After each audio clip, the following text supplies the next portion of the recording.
ছাড় পাওয়া যাবে না। বন্ধুরা আমার, ভারতে 5 বছর বয়সী মুসলিম মেয়েকে বাড়ির উঠানে বলি দিল হিন্দু দম্পতি। ডয়েচে ভেলে নিউজ থেকে বলছি, প্রথম আলো নিউজ করেছিল ছত্তিশগড়ে খ্রিস্টানদের উপরে হামলা, জোর করে ধর্মান্তর। অথচ বাংলাদেশে কি নিউজ করা হয় যে বাংলাদেশে পার্বত্য চট্টগ্রামে অথবা বাংলাদেশে হিন্দুদেরকে নাকি জোর করে ধর্মান্তর করা হয়। অথচ প্রথম আলো পর্যন্ত রিপোর্ট করেছে ছত্তিশগড়ে খ্রিস্টানদের উপরে হামলা, জোর করে ধর্মান্তর। ভাইরা আমার, আপনারা জানেন শুধু মুসলমান হওয়ার কারণে বিবিসি রিপোর্ট করেছে পানি থেকে বঞ্চিত করা হয়েছে। মণিপুরী নারীদের নগ্ন করে ঘুরানোর ভিডিও ভাইরাল করেছে এবং উত্তাল হয়েছিল ভারত। সারা ভারতে তার প্রতিবাদ হয়েছে, কিন্তু তাদের সুষ্ঠু বিচার হয় নাই। নিউ ইয়র্ক টাইমস আপনারা জানেন, আপনারা হিউম্যান রাইটস ওয়াচ 2019 সালে তারা বলেছে 2015 সালের মে থেকে 2018 সালের ডিসেম্বর পর্যন্ত 44 জনকে হত্যা করা হয়েছে শুধু গরু খাওয়ার অপরাধে। আবার আপনাদেরকে মনে করিয়ে দেয়, 2019 সালে হিউম্যান রাইটস ওয়াচ বলেছে 2015 সালের মে মাস থেকে 2018 সালের ডিসেম্বর পর্যন্ত 44 জন মানুষকে হত্যা করা হয়েছে শুধু গরু খাওয়ার অপরাধে। আপনারা জানেন ইসলামী শুকুর খাওয়া হারাম, অথচ বাংলাদেশে অনেক ক্ষুদ্র নিগোষ্ঠীর মানুষ শুধু শুকুর খায় না, তাদের শুকুরের ফার্মও আছে, যাদেরকে আমরা কোট আনকোট উগ্রবাদী মৌলবাদী এরকম বলে ট্যাগ দেন। তারাও কোনদিন কোন শুকুর খাওয়ার অপরাধে কাউকে হত্যা করা তো দূরের কথা, কাউকে আঘাত করেছে এর নজির কি বাংলাদেশে আছে? সুতরাং আমরা আপনাদেরকে জানাতে চাই, এইরকম আপনাদেরকে ঘন্টার পর ঘন্টা আমরা বলতে পারবো সব থেকে গুরুত্বপূর্ণ একটা খবর দেখেন, এটা বিবিসি, আল জাজিরা, সিএনএন সবাই রিপোর্ট করেছে। সুন্নিদিন, এই যে সুন্নিদিনে কি হয়েছিল, ভারতীয় অনলাইনে অ্যাপে কিভাবে মুসলিম নারীদের বিক্রি করা হয়েছে। আপনারা বলেন গত 50 বছরে বাংলাদেশ বা তার প্রতিবেশী দেশের কোন দেশে হিন্দু নারীদেরকে খ্রিস্টান নারীদেরকে অ্যাপে তুলে বিক্রি করা হয়েছে? এই কিন্তু আইএমএ জাহিলিয়াতকেও ছাড়িয়ে গেছে। অথচ এই ভারত অ্যাপে তুলে মুসলিম নারীদেরকে শুধু বিক্রি করে নাই, একজন পাইলট যিনি মুসলিম নারী তিনিও দেখছেন সেই অ্যাপে তাকেও বিক্রি করার জন্য নিলামে তুলে দেওয়া হয়েছে। বন্ধুরা আমার, আপনারা জানেন দর্শকদের আগাম মুক্তির দাবিতে যেইটা করা হয়েছিল আমাদের মুসলমান বোনকে ধর্ষণ করেছিল, সেই দর্শকদেরকে আগেই আদালত তাদেরকে খারিজ দিয়ে দিয়েছে। ভারতে চাকরিতে বৈষম্যের শিকার মুসলিম নারীরা, এগুলো তো খুবই ছোট ব্যাপার, এগুলো আমরা বলতে চাই না। আপনাদেরকে সর্বশেষ দেখাতে চাই, দাঙ্গায় খালাস পেল হিন্দুরা। একটা কথা খেয়াল করেন, গত ভারতের ইতিহাসে যতগুলো দাঙ্গা হয়েছে প্রত্যেকটা দাঙ্গায় সংক্ষিপ্ত আকারেও যদি কিছু মামলা করা হয়, সেই মামলা থেকে অধিকাংশ ক্ষেত্রে তাদেরকে যারা এই দাঙ্গা করেছে সেই হিন্দুদেরকে বাদ দিয়ে দেওয়া হয়েছে। আমরা যতবার হিন্দু বলি আমাদের হিন্দু ভাই বোনদেরকে বলি না, আমরা হিন্দুত্ববাদীদের কথা বলি। আমরা সেই হিন্দুত্ববাদীদের কথা বলি যারা ভারতের চতুর্পাশে প্রত্যেকটা স্বাধীন দেশের সীমান্ত তুলে দিয়ে একটা রাম রাজত্ব প্রতিষ্ঠা করতে চায়। আজকে আপনাদেরকে সর্বশেষ বলতে চাই, ভাইয়েরা আমার, ভারতের প্রত্যেকটা ঘটনা আপনি বাংলাদেশ শুধু না ঢাকা বিশ্ববিদ্যালয়ে মিলিয়ে পড়তে পারবেন।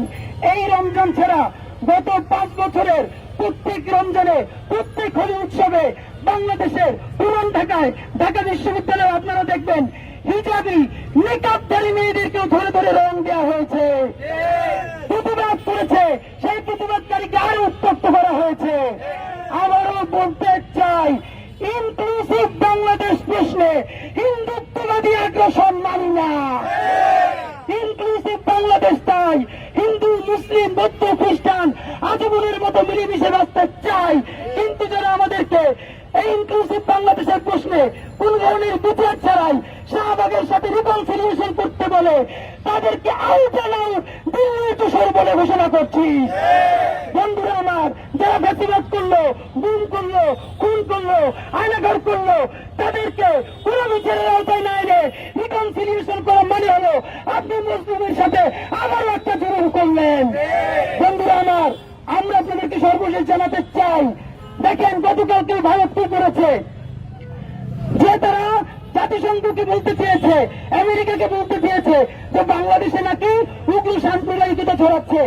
আপনাদেরকে যদি ভারতের উগ্র সাম্প্রদায়িকতার ডকুমেন্টেশন দেয়, এইখানে কেজিতে কেজি পৃষ্ঠা ছাড়াই চলে, ইন্টারন্যাশনাল ডকুমেন্টেশন শেষ হবে না।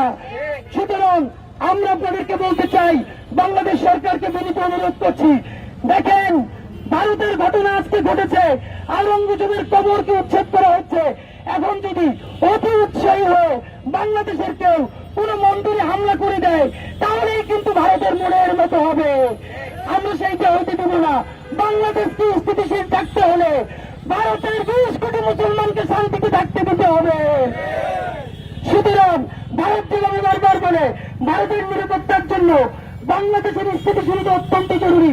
আজকে ডক্টর ইউনূস সাহেব, যিনি আমাদের স্পিকার ছিলেন, তিনি বলেছেন আমরা তো বড় মাঠের খেলোয়াড়, আমরা বড় মাঠে খেলতে চাই। আপনাকে ধন্যবাদ দিয়ে আরেকবার বলতে চাই, আজকে পররাষ্ট্র মন্ত্রণালয় ভারতের যে উগ্রবাদীরা হলি রঙের কারণে আমার ভাইকে পিটিয়ে মেরেছে, মসজিদ থেকে দিয়েছে, আওরঙ্গজেবের কবর উচ্ছেদ করতে চেয়েছে, আজকে 6 জনকে পিটিয়ে হত্যা করেছে, অতি দ্রুত তাদের ব্যাপারে অ্যাকশন নিতে বাংলাদেশের পররাষ্ট্র মন্ত্রণালয় বিবৃতি জারি করা হোক। এবং আপনাদের মাধ্যমে জানাই, ভারত যদি ভারতের মাইনরিটির অধিকার ক্ষুণ্ণ করে, মুসলমানকে নিরাপদ না রাখে, খ্রিস্টানদেরকে মুহুর্মুহু ধর্ষণ করে, দলিত সম্প্রদায়কে যদি তার মানবতার জীবন করতে বাধ্য করে, তাহলে যেই সীমান্ত তারা উপরে ফেলে বাংলাদেশ দখল করতে চায়, বাংলাদেশ কাউকে দখল করবে না। তার চতুর্দিকের প্রতিবেশীরাই তার হিন্দুত্ববাদী আগ্রাসন উপরে ফেলবে। সুতরাং আপনাদের মাধ্যমে জানাতে চাই, এই বিশ্বের শান্তিকামী জনতা, বাংলাদেশের জনতা চাচ্ছে ভারতের মুসলমানদের মানবাধিকার ফিরিয়ে দিতে হবে, খ্রিস্টান নারীদেরকে নিরাপদে বাঁচতে দিতে হবে, ভারতের প্রত্যেকটা ইঞ্চি ইঞ্চি মাটিকে এই জনগোষ্ঠীর সকলের জন্য নিরাপদ করে যদি তুলতে না পারে, ভারতের আগ্রাসনের বিরুদ্ধে, হিন্দুত্ববাদের আগ্রাসনের বিরুদ্ধে এই 20 কোটি ছোট্ট বাংলাদেশের লড়াই চলবে। আমার আজকে আমরা দাঁড়ালাম, যারা কষ্ট করে এসেছেন সবাইকে ধন্যবাদ।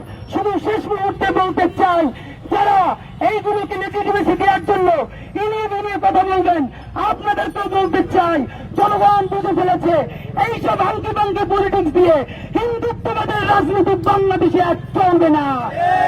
বাংলাদেশ জিন্দাবাদ, ইনকিলাব জিন্দাবাদ।